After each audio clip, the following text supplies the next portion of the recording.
তো আজকে আমাদের গল্পের নাম হচ্ছে পেছনের ছায়া। রাতের ট্রেনটা তখন প্রায় ফাঁকা। সোমা একা বসেছিল জানালার ধারে।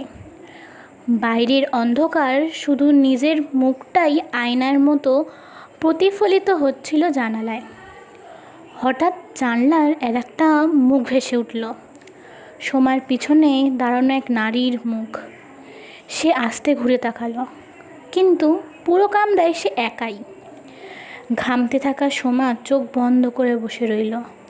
কয়েক সেকেন্ড পর চোখ খুলে আবার জানালায় তাকাতেই দেখে ওই ছায়া এবার তার পাশে বসে আছে।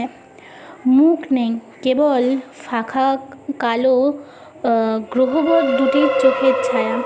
আর তখনই ট্রেনের লাইট অফ হয়ে যায়।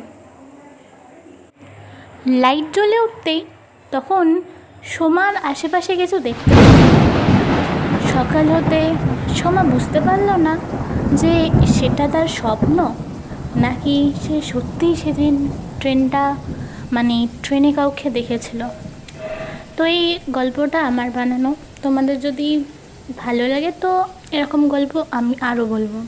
আর তোমাদের যদি কোনো গল্প বলার থাকে তো কমেন্ট বক্সে বলো, আমি সেটা বলে শোনাবো।